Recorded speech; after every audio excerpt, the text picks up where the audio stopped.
कह रहे हैं, मेरी पहुंच कैसे हो सकती है।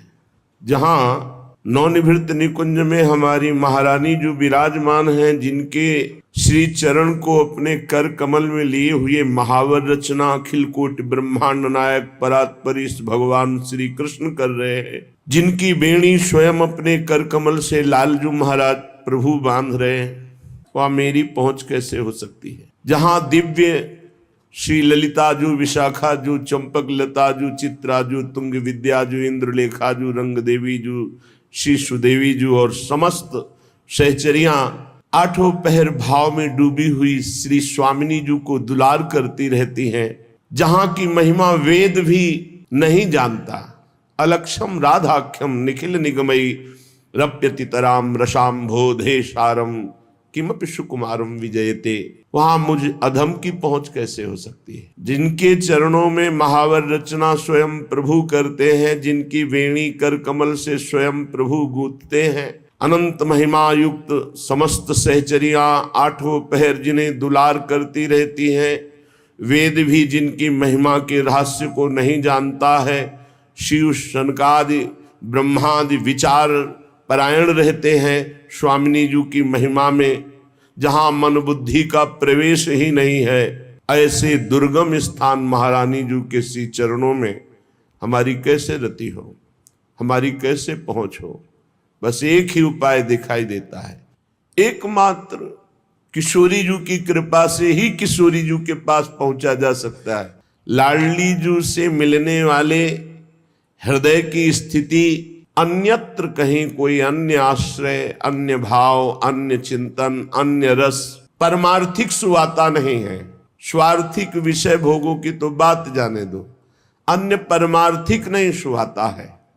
श्रीपाद प्रबोधानंद जी महाराज कह रहे हैं, प्यारी जू प्यारे जू की जिसके ऊपर कृपा होती है, वो न लोक रीति को, न वेद रीति को, न स्वा प्रिय, न कोई अपना प्रिय है और न कोई पराया है, अर्थात किसी से कोई संबंध नहीं, बस रात दिन राधा राधा राधा और श्यामा जू की सेवा, श्यामा जू का चिंतन, श्यामा जू के लिए तन मन प्राण समर्पित, यही कृपा पात्र का लक्षण है। कृपा से ही ऐसा होता है, स्वयं कोई अहम से ऐसी साधना नहीं कर सकता। प्रिया प्रीतम के एकांतिक रस में प्रविष्ट होने के लिए जहां जहां हमारा राग है, वहां से मन हटाकर अनुराग रूप प्रियालाल के चरणों में समर्पित कर दिया। जिसने अपने मन को प्रियालाल की कृपा बल से, गुरुदेव की कृपा बल से समेट कर प्रियालाल में लगा दिया, तो धन्य धन्य धन्य, उसका भूत धन्य, उसका वर्तमान धन्य, उसका भविष्य धन्य। अब उसकी दशा बदल जाती है, जो सब जगह से मन हटाकर प्रियालाल के चरणों में अर्पित कर देता है। बोले वो श्यामा श्याम के प्रेम में पुलकित अश्रुधारा बहाता हुआ अपना समय व्यतीत करता है। ऐसे विचित्र प्रेम के विकारशील, वर्धनशील प्रतिक्षण प्रेम बढ़ रहा है, ये दिव्य है। ऐसे मैं कब वृंदावन वास करूंगा।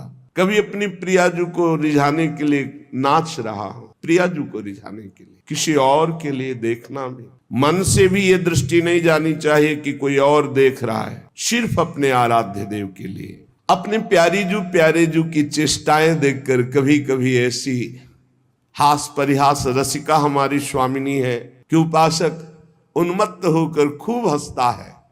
बहुत विनोद होता है प्रिया प्रीतम सहचरियों में, ये एकांतिक रस है।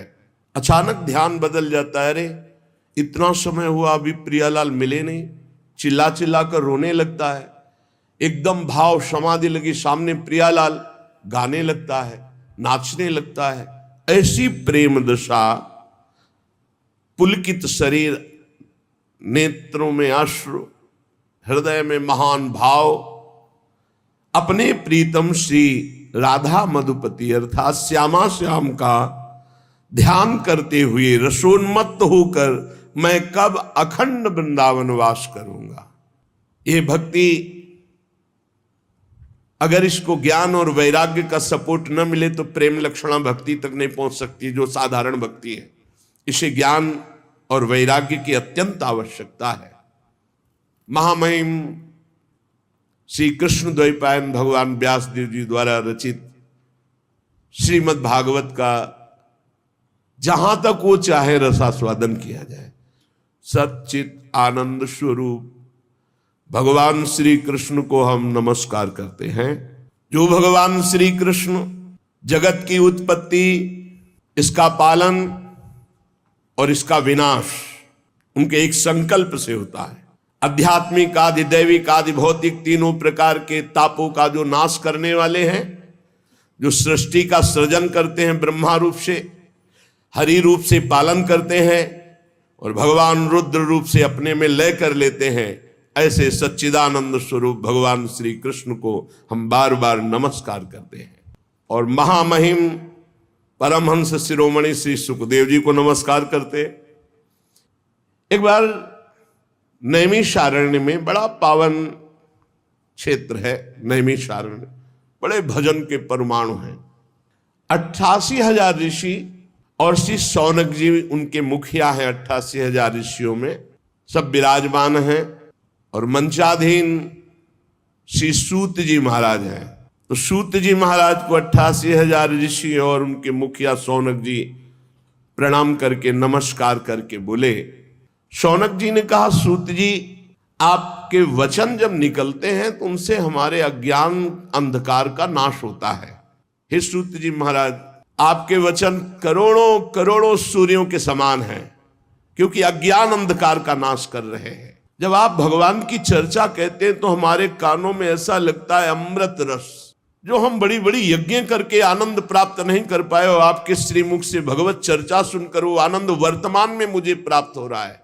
भक्ति, ज्ञान और वैराग्य से प्राप्त होने वाले महान विवेक की वृद्धि किस प्रकार से होती है, ये हम आपसे पूछते हैं। विवेक ये बहुत समर्थ परमार्थ का शुभट है। जिसके पास विवेक है वो माया को रौंद कर परास्त करके निश्चित परम पद को या ब्रह्मबोध तत्व ज्ञान जो चाहे वो प्राप्त करो। विवेक, ये वैष्णवजन भगवान की दुरंत माया मोह से अपना कैसे पीछा छुड़ाते हैं। ये घोर कलिकाल है, इसमें जीव की प्रायः स्वाभाविक आसुरी प्रवृत्ति होती, राक्षसी प्रवृत्ति। तो क्या उपाय है जिससे माया आसक्त जीव कलिकाल में दैवी संपदा से संपन्न बनकर के भगवत प्राप्ति कर ले? ऐसा कोई उपाय है आपकी दृष्टि में? सूत जी, आप हमें कोई ऐसा शाश्वत साधना बताइए जो सबसे अधिक कम समय में हमारा परम कल्याण कर दे, सबसे अधिक बलशाली और कम समय में हमारा कल्याण कर दे। अगर चिंतामणि मिल जाए तो लौकिक सुख दे सकती है, कल्प वृक्ष मिल जाए तो स्वर्गिक सुख दे सकता है, परंतु अगर गुरु मिल जाए और गुरु प्रसन्न हो जाए तो योगी दुर्लभ नित्य भगवान का परम धाम दे देते हैं। सूत जी ने कहा, शौनकादि ऋषियों, मैं देख रहा हूं कि तुम्हारे हृदय में श्री कृष्ण का बहुत प्रेम है, इसलिए मैं विचार करके तुम्हें संपूर्ण सिद्धांतों का निष्कर्ष सुनाता हूं। ध्यान से सुनो, ये तुम्हारे जन्म और मृत्यु के भय का नाश कर देगा। ध्यान से सुनो। जब जीव के हृदय में भक्ति जागृत होती है, ऐसी भक्ति जिसका प्रतिदिन प्रवाह बढ़े, वो प्रवाह जीव को भगवान श्री कृष्ण के समीप ले जाता है, भक्ति का प्रवाह। और उसके ऐसे आचरण बनने लगते हैं कि भगवान प्रसन्न हो जाते हैं। जहां भगवान प्रसन्न होते हैं, ये माया अपने आप हटने लगती, फिर उसमें कोई बाधा नहीं पहुंचाती। मैं तुम्हें साधन बताता हूं भगवान श्री कृष्ण को प्रसन्न करने का। सावधान होकर सुनो। कलयुग में जीवों के काल रूपी सर्प के मुख का ग्रास होने के त्रास का आत्यंतिक नाश केवल भगवान की कथा से हो सकता है। अगर हमें नित्य सत्संग मिले, नित्य भगवत चर्चा मिले, तो हमारा भजन रोज बढ़ेगा, भजन में रुचि बढ़ेगी, हमारे असत आचरण छूटेंगे, हम निश्चित भगवत प्राप्त हो जाएंगे। मन की शुद्धि के लिए भगवान की चर्चा से बढ़कर और कोई साधना नहीं।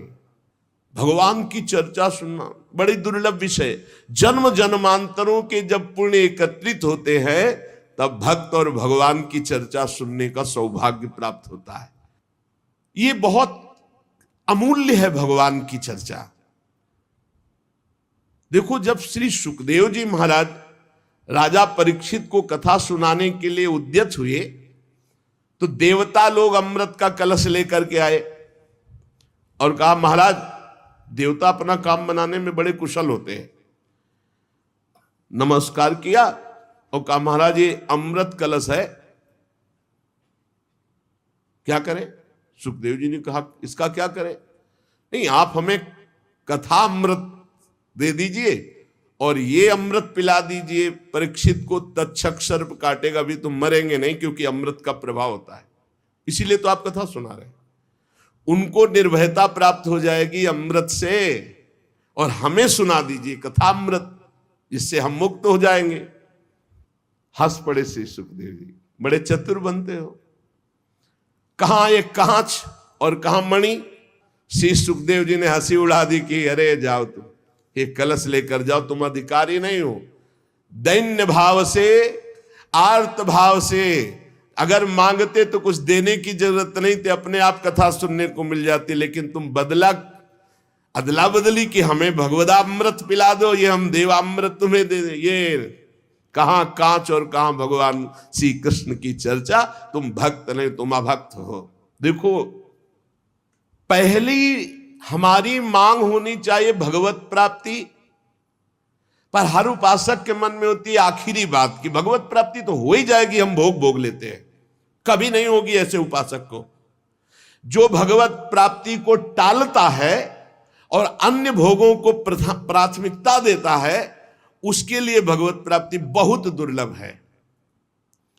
पूर्व काल में श्रीमद् भागवत के श्रवण से राजा परीक्षित को परम पद मिला, यद्यपि सर्प ने काटा था। ब्रह्मा जी को बड़ा आश्चर्य हुआ। उन्होंने सत्यलोक में साधनों को तौला, एक तरफ सब साधन और एक तरफ भगवान की पावन लीला कथा, तो सब साधन हल्के पड़ गए और भगवान की चर्चा सबसे भारी रही। भगवत लीला कथा ये सीधे भगवत प्राप्ति कराती है। कलयुग में भगवान की लीला कथा सुनने से तत्काल माया मोह का नाश होकर के भगवत प्राप्ति होती है। और कहीं सप्ताह विधि से जो श्रवण करते हैं कामना पूर्वक, उनकी जो कामना होती है, या पाप प्रायश्चित, पापों का नाश, कामनाओं की पूर्ति, भगवत प्राप्ति, सब कुछ इसमें सुलभ है। शौनक जी ने पूछा, सांसारिक प्रपंच से मुक्त एवं विचरणशील देवर्षि नारद जी सनकादि के साथ संयोग कहां हुआ? वो विधि विधान के श्रवण में उनकी प्रीति कैसे हुई? सूत जी ने कहा, मैं तुम्हें वो भक्ति पूर्वक कथा सुनाता हूं। श्री सुखदेव जी का मैं अनन्य शिष्य हूं। सूत जी कह रहे हैं, एक दिन विशालापुरी में चारों निर्मल ऋषि सनक सनंदन सनातन सनत कुमार सत्संग के लिए आए हुए थे। वहां उन्होंने देखा देवर्षि नारद जी को। सनकादि ने देवर्षि नारद जी के दर्शन से ही प्रश्न उत्पन्न हो गया और कहा, भगवान के भक्त का मुख उदास नहीं होता। अनासक्त पुरुष की ऐसी स्थिति किसी विशेष समस्या से होती है। वो क्या समस्या है? देवर्षि नारद जी से सनकादि ने पूछा। नारद जी ने कहा, महाराज, मैं सर्वोत्तम लोक पृथ्वी लोक को इसलिए मानता हूं कि यहां बड़े बड़े महाभागवत भगवान के भजन करने वाले हैं। तो मैं पृथ्वी लोक में आया, यहां पुष्कर, प्रयाग, काशी, गोदावरी अर्थात नासिक, हरिद्वार, कुरुक्षेत्र, श्रीरंग, सेतुबंद, कई तीर्थों में मैं विचरण करता रहा, लेकिन मुझे इन सब तीर्थों में जाने पर जो शांति चाहिए वो नहीं मिली। क्यों? क्योंकि इस समय अधर्म के सहायक कलयुग ने सारे तीर्थों में अपना प्रभाव फैला रखा है। मैंने तीर्थों में देखा, देवर्षि नारद जी कह रहे, सत्य नहीं रह गया, तपस्वी शुद्ध तपस्या, जो बाहर भीतर की पवित्रता, दया, दूसरों के सुख के लिए दान, ये सब जा रहा है कलयुग का प्रभाव। बेचारे जीव केवल कैसे पेट पालन हो, सब असत्यभाषी हो रहे हैं। देवर्षि नारद जी कह रहे, कोई बिरला भगवान का आश्रित जो भगवत मार्ग में निरंतर चित्त को जोड़े हुए है, उसी के ऊपर कलयुग का प्रभाव नहीं। पैसा तय करके वेद का पाठ करना या शास्त्रों का श्रवण कराना, ऐसा निषेध ये कलयुग का प्रभाव है। देवर्षि नारद जी कह रहे हैं, शास्त्र तस्मात् शास्त्रम प्रमाणम। बोले चरित्र बेच करके उदर पोषण करने की वृत्ति, ऐसा दिमाग, नौकरी मिल जाए, रुपया मिल जाए, पद मिल जाए, चरित्र चला जाए, उसका कोई महत्व तो नहीं, ऐसा कलयुग बुद्धि को भ्रष्ट कर देता है। मैं ऐसे विचरण करते हुए भयानक कलयुग के दोषों को देखता हुआ परम पावन यमुना जी के पुलिन पर विराजमान जो श्री वृंदावन धाम है, जहां भगवान श्री कृष्ण की नित्य लीला हो चुकी है, हो रही है और होती रहेगी। मुनिवरों, मैंने एक बड़ा आश्चर्य देखा वृंदावन में। वहां एक बड़ी तेजोमयी दिव्य युवती खिन्न मन से बैठी है, उसके पास दो पुरुष वृद्धावस्था को प्राप्त अचेत पड़े हुए सांस ले रहे हैं। मैंने ये दूर से चरित्र देखा, कौतूहलवश पास गया। वो दिव्य तरुणी खड़ी हुई और प्रणाम करके व्याकुल होकर मुझसे कहने लगी, देवर्षि नारद जी, एक क्षण ठहर जाइए, मेरी चिंता को दूर कर दीजिए, क्योंकि आप जैसे संतों का दर्शन समस्त चिंता और पापों को नष्ट करने वाला होता है। नारद जी ने कहा कि देवी, तुम कौन हो? बहुत तेजस्वी हो, और ये दोनों वृद्ध पुरुष कौन है तुम्हारे जो तुम इनकी सेवा कर रही हो? और बहुत सी कमल नयनी देवियां तुम्हें घेरे हुए हैं। तुम विस्तार से अपने दुख और अपना परिचय बताओ, दुख का कारण और परिचय। तो उस दिव्य युवती ने कहा, मेरा नाम भक्ति है, ये मेरे पुत्र हैं जो वृद्ध हो गए, ज्ञान और वैराग्य। समय के प्रभाव से, कलयुग के प्रभाव से मेरे पुत्र वृद्ध हो गए, ज्ञान और वैराग्य। ये जो मेरी सेवा में है, ये गंगादि दिव्य नदियां हैं। मैं समस्त देवियों से सेवित हूं, क्योंकि प्रेम लक्षणा भक्ति हूं। तपोधन, मैं अपनी कथा सुनाती हूं और सुनकर आप मुझे शांति प्रदान करें। मैं द्रविड़ देश में उत्पन्न हुई, कर्नाटक में बड़ी, कहीं कहीं महाराष्ट्र में सम्मानित हुई, गुजरात में मुझे थोड़ा बुढ़ापा जैसा लगा। घोर कलयुग के प्रभाव से पाखंडियों ने मुझ भक्ति को क्षीण कर दिया है। पाखंड ने, बहुत काल से मैं दुर्बल, निस्तेज, अपने पुत्रों सहित। पर जब मैं वृंदावन आई, तब तो मैं तो सुंदरी स्वरूप नवयुवती हो गई, लेकिन मेरे पुत्र वैसे के वैसे, ज्ञान वैराग्य। भक्ति कह रहे, मैं तो तेजस्विनी हो गई वृंदावन में, लेकिन ज्ञान वैराग्य को यहां। अब ये मेरे पुत्र ऐसे वृद्ध पड़े हैं, हम इनको छोड़कर मैं कहीं जा नहीं सकती। हम तीनों एक साथ रहते हैं, ज्ञान वैराग्य भक्ति। फिर ये विपरीतता क्यों? ऐसा होना चाहिए, पुत्र तरुण होना चाहिए, माता बूढ़ी होनी चाहिए। मैं तरुण हूं, मेरे पुत्र ज्ञान वैराग्य बूढ़े हैं। योग निधि, आप इसका कारण बताइए। नारद जी ने कहा, साध्वी, आपके बात करते करते मैंने ज्ञान दृष्टि से सब कुछ देख लिया। तुम्हें विषाद नहीं करना चाहिए, भगवान श्री हरि तुम्हारे अधीन है। सूत जी कहते हैं, मुनिवर, नारद जी ने एक क्षण में ही सब कारण जान लिया। और नारद जी ने कहा, देवी सावधान होकर सुनो, ये दारुण कलयुग है। इसी से इस समय सदाचार, योग मार्ग, तपस्या और सब मार्ग, भगवत मार्ग जितने हैं, प्रायः ये गुप्त लुप्त होते जा रहे हैं। इस संसार में वैराग्य और ज्ञान की किसी की जरूरत है नहीं, इसीलिए बूढ़े हो गए तुम्हारे पुत्र। तुम इसलिए जवान यहां हो गए कि वृंदावन है, यहां संयोग से सदैव तुम जवान रहोगी। कभी तुम्हें कोई भी अंग, 64 अंगों में भक्ति के कोई भी अंग यहांहीन नहीं, क्योंकि संपूर्ण अंगों से परिपूर्ण ये भगवान का धाम है ना। परंतु वृंदावन में भी तुम्हारे पुत्रों को यहां कोई पूछने वाला नहीं, ग्राहक नहीं, इसलिए इनका बुढ़ापा नहीं छूट रहा।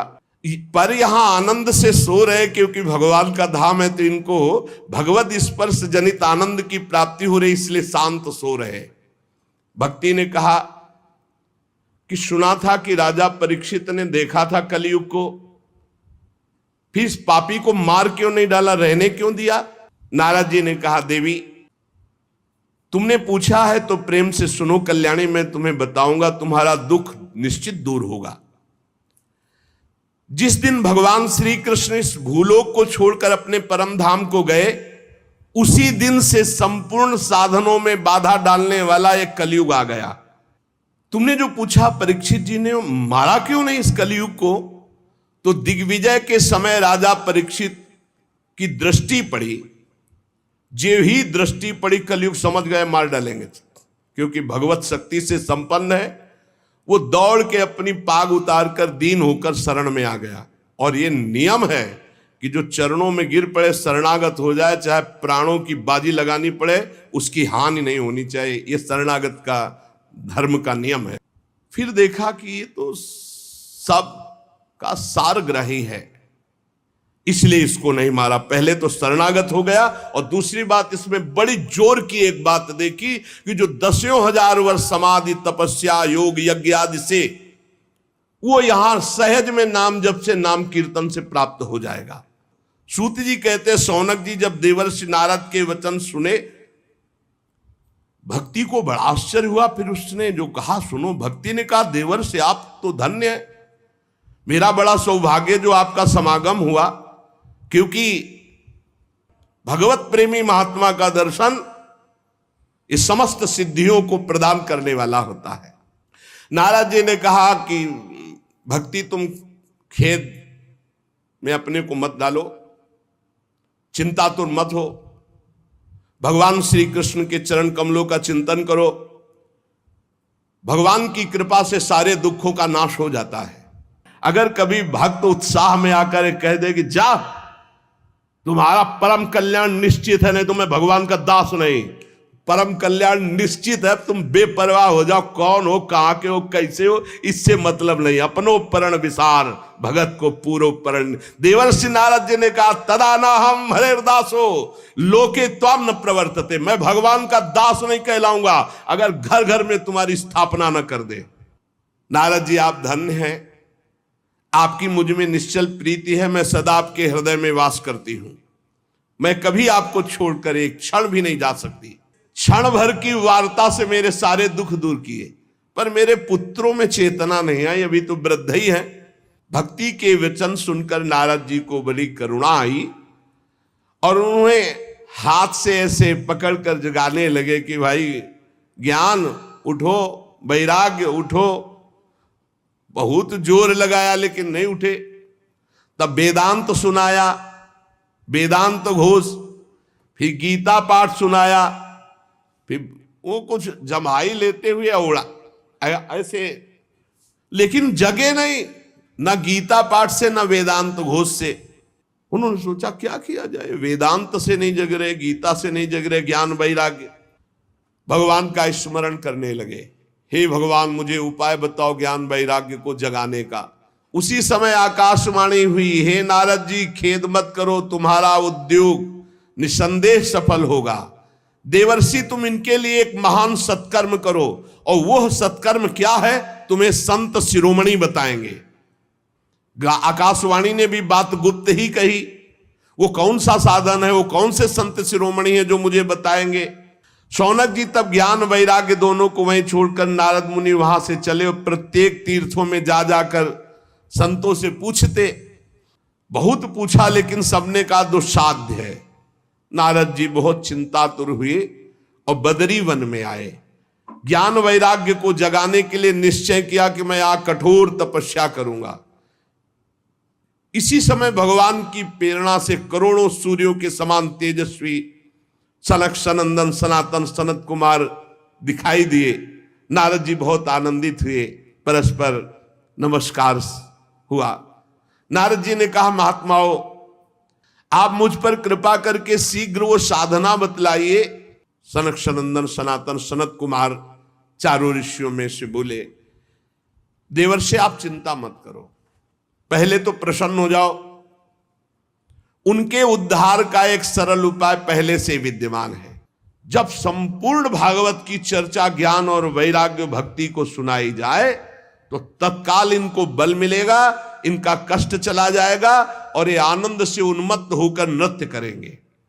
नारद जी, अब मैं भक्ति ज्ञान और वैराग्य को स्थापित करने के लिए प्रयत्न करूंगा। परमहंस शिरोमणि श्री सुखदेव जी के कहे हुए भागवत शास्त्र की कथा द्वारा उज्जवल ज्ञान यज्ञ करूंगा। यह यज्ञ मुझे कहां करना चाहिए, आप इसके लिए कोई स्थान बतला दीजिए। आप लोग वेद के पारगामी विद्वान हैं, इसलिए मैं सुख शास्त्र की महिमा सुनना चाहता हूं। इसकी विधि क्या है, कितने दिनों में सुने, कृपा करके बताइए। इस समय हरिद्वार के पास आनंद नामक एक घाट है, हमें लगता है वहीं इस ज्ञान यज्ञ का आरंभ किया जाए, आनंद घाट में। नारद जी के साथ सनकादि तुरंत वहां से पहले कथा स्थान आनंद घाट गंगा जी के तट पर गए। सिद्धों ने बात फैला दी, भगवान की अमोघ चर्चा होने वाली है हरिद्वार में आनंद घाट पर और बड़े महापुरुषों के द्वारा, इसलिए सब कथा का आनंद लें। तब कथा सुनाने के लिए दीक्षित होकर श्री कृष्ण परायण सनकादि नारद जी के दिए हुए श्रेष्ठ आसन पर विराजमान हुए। सभी ऋषि मुनि देवताओं सबने उनकी वंदना की। श्रोताओं में वैष्णव विरक्त सन्यासी ब्रह्मचारी ये आगे बैठे। सबके आगे देवर्षि नारद जी, एक और ऋषिगण, एक और देवतागण, एक और वेद उपनिषद, एक और तीर्थ और दूसरी ओर जन साधारण स्त्री पुरुष, ये सब ऐसे विभाग करके कथा सुनने के लिए विराजमान हुए। सनकादि ऋषि महात्मा नारद को भगवत चर्चा का महात्म्य स्पष्ट करके सुनाने लगे। सनकादि ने कहा, हम आपको इसकी पहले महिमा सुनाते हैं। एक बार पूरी सम्यक 18,000 श्लोक सुन ले तो निश्चित उसको भगवत प्राप्ति हो जाएगी। और कहीं ध्यान देकर सुना तो प्रेम लक्षणा भक्ति जागृत हो जाएगी, जो मोक्ष को भी लघु करने वाली है। इसलिए इस कथा का सावधान होकर के आस्वादन करना चाहिए। जो पूरी कथा सुन लेगा तो श्रवण मात्र से श्री हरि हृदय में आकर विराजमान हो जाएंगे। इसमें 18,000 श्लोक, 12 स्कंद, श्री सुखदेव और राजा परीक्षित का संवाद। ये जीव तभी तक अज्ञानवश संसार चक्र में भटकता रहता है जब तक उसे भगवान की चर्चा सुनने को नहीं मिलती। जहां भगवान की चर्चा सुनने को मिली, मोह का नाश हुआ और भगवान की तरफ दौड़ पड़ता है। श्री सनकादि इस महामहिम भगवत शास्त्र की महिमा का वर्णन करते हैं। सुशेष चर्चा आगे। श्री राधा वल्लभ लाल की।